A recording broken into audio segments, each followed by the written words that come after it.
quid d'une adaptation de Splinter Cell. Splinter Cell est sans conteste une très bonne licence vidéoludique, et je dois avouer que ça m'étonne qu'elle ne fasse pas déjà partie de toutes les licences qui ont été adaptées au cinéma, parce que mine de rien, elle possède un très grand potentiel cinématographique.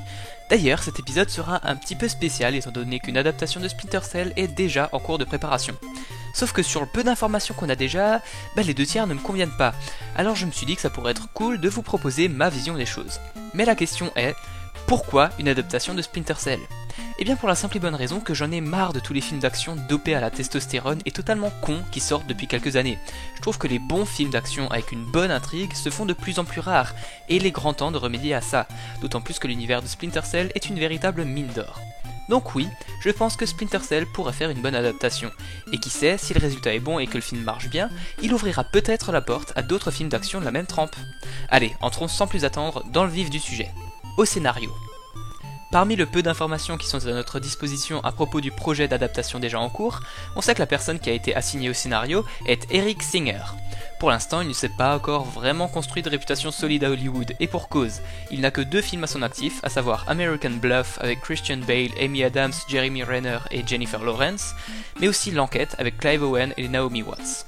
Vous vous en doutez, je ne vais pas m'en contenter. Je vais évidemment vous donner un nom qui, à mes yeux, serait plus approprié pour un tel projet. Après, je n'ai vu aucun des films scénarisés par Eric Singer, donc je suis incapable de dire s'il a fait du bon boulot ou pas. Mais je pense juste qu'il serait plus judicieux de confier le scénario d'une adaptation de Splinter Cell à quelqu'un qui a déjà fait ses preuves dans le genre des thrillers d'action et d'espionnage. Et je pense à Tony Gilroy. Et si vous ne savez pas qui est Tony Gilroy, eh bien figurez-vous qu'il a scénarisé ce qui est à mes yeux la meilleure saga de thriller d'espionnage de ces dernières années, à savoir la saga Jason Bourne. La mémoire dans la peau, la mort dans la peau, la vengeance dans la peau, Jason Bourne, l'héritage, tout ça c'est Tony Gilroy. Et il a aussi réalisé Jason Bourne, l'héritage, soit dit en passant. Mais bref. Je trouve qu'il arrive à écrire des intrigues franchement bien ficelées, et puis comme je l'ai déjà dit, il a déjà fait ses preuves dans le genre des thrillers d'action et d'espionnage, donc je le verrais bien écrire un projet tel que Splinter Cell en collaboration avec Ubisoft. Et évidemment, il y a un autre nom qui m'est immédiatement venu à l'esprit, mais ça risque d'être un peu beaucoup compliqué, étant donné qu'il est malheureusement décédé en octobre 2013.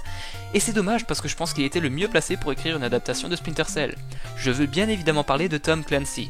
Et si vous ne connaissez pas Tom Clancy, eh bien c'est très simple, c'était un écrivain qui a cartonné à la fin du XXe et au début du XXIe siècle. Et son travail a servi à plusieurs reprises de base pour des scénarios de films, mais aussi de jeux vidéo.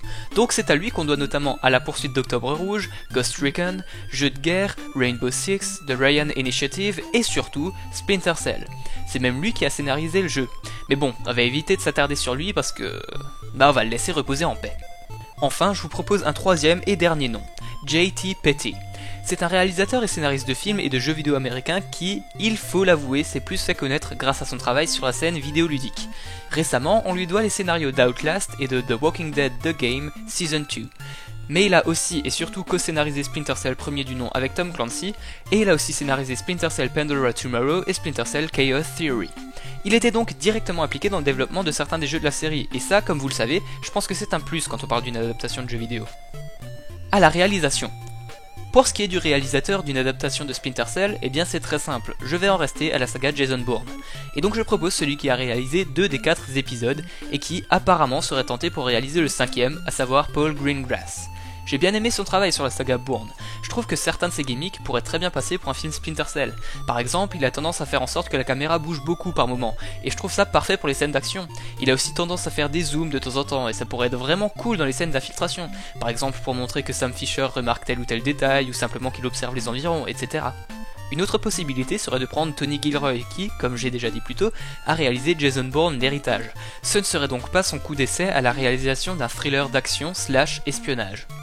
Et enfin, on reste encore et toujours avec la saga Jason Bourne en évoquant Doug Liman, qui a réalisé La mémoire dans la peau, qui est pour moi le meilleur épisode de la saga. Il a aussi réalisé récemment le très bon Edge of Tomorrow avec Tom Cruise et Emily Blunt. Oh, attendez. On me dit dans l'oreillette que c'est lui qui doit s'occuper de la réalisation du projet d'adaptation de Splinter Cell qui est déjà en cours. Cool, ça fait au moins une chose que j'approuve. Aux chorégraphies.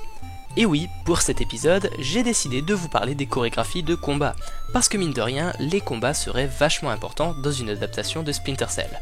Un soin tout particulier devrait leur être apporté. Bref, dans Splinter Cell, Sam Fisher ne se contente pas de balancer des coups à tout va, non, il a été entraîné par les forces américaines, donc il est normal que son style de combat corresponde à celui des forces américaines, qui se composent notamment de close combat et de Krav Maga. Et justement, il y a un personnage qu'on a pu voir au cinéma qui possède le même style de combat. Et je vous le donne en mille, ce n'est autre que Jason Bourne. Encore lui. Donc le choix logique serait de prendre le chorégraphe qui a travaillé sur la saga Jason Bourne, à savoir Jeff Imada, qui a aussi bossé notamment sur Fight Club, Mr. and Mrs. Smith ou encore Blade. Devant la caméra. Pour le projet d'adaptation déjà en cours, l'acteur choisi pour incarner Sam Fisher est Tom Hardy, et je dois avouer que ça ne me convient absolument pas. Ne me faites pas dire ce que je n'ai pas dit, attention, j'aime bien Tom Hardy, je trouve que c'est un très bon acteur, mais je trouve qu'il ne passe pas du tout pour le rôle, et il y a deux raisons pour ça. Premièrement, il est trop jeune, il n'a que 37 ans, alors que Sam Fisher est censé être un vétéran, un vieux de la vieille quoi. Du coup, l'acteur choisi pour jouer Sam Fisher se doit d'être au moins un peu grisonnant. Deuxièmement, Tom Hardy ne ressemble absolument pas à Sam Fisher. Il y en a d'autres qui seraient beaucoup plus ressemblants. Je vous propose donc 3 acteurs que je verrais bien dans le rôle. Le premier a surtout été vu dans des séries telles que 30 Rock, Parks and Recreation, mais surtout Mad Men. On l'a toutefois vu dans quelques films, notamment dans Sucker Punch de Zack Snyder. Je veux parler de Jon Hamm. Bon, c'est vrai, la ressemblance physique n'est pas vraiment là, quoique il est déjà plus ressemblant que Tom Hardy. Mais bref, si je l'ai choisi, c'est parce qu'il dégage une classe pas possible. Ce mec a la gueule de l'emploi, sérieusement. Et pour ce qui est de son âge, il a 43 ans, ce qui est déjà plus proche de l'âge de Sam Fisher.